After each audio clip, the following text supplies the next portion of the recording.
Hello guys, welcome back to my channel. मी अमित वडील, director of fashion salon spa and makeup studio and director of fashion international college. तुमचं पुन्हा एकदा माझ्या YouTube चॅनलमध्ये स्वागत करतो.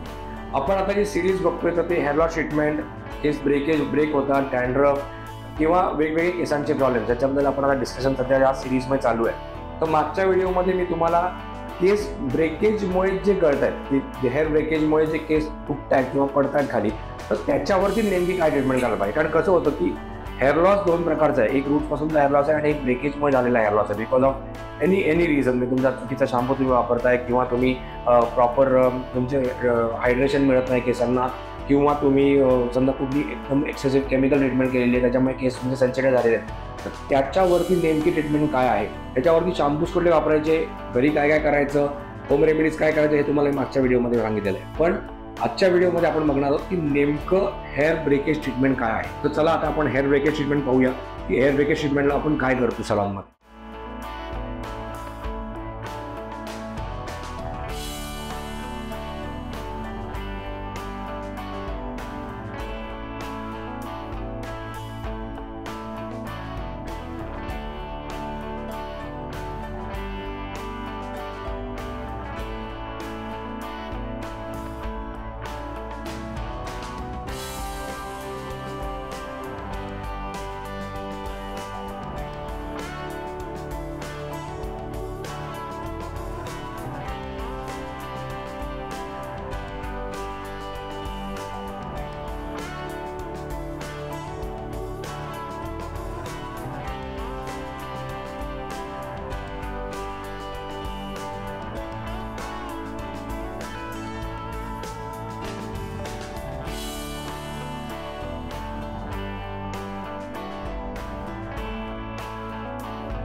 तर तुम्ही आता हेअर ब्रेकेज ट्रीटमेंट पाहिलेली आहे. आता हेअर ब्रेकेज ट्रीटमेंट ही तुम्हाला वीकमध्ये एकदा तरी करायला पाहिजे, ॲटलिस्ट तुमचं ब्रेकेज थांबेपर्यंत. आणि नंतर केसाला नरिशमेंट प्रॉपर मिळण्याकरता तुम्हाला ट्रीटमेंट घ्यायला लागते. म्हणजे होम केअर, होम रेमेडी आणि सलॉन ट्रीटमेंट या तिन्हीचं कॉम्बिनेशन जर एकत्र केलं तर तुम्हाला खूप फास्ट रिझल्ट मिळतो आणि खूप चांगल्या प्रकारे आणि लॉंग टर्मवरती रिझल्ट मिळतो. त्यामुळे असेच जर तुम्हाला व्हिडिओ हवे असतील तर माझ्या चॅनलला नक्की सबस्क्राईब करा.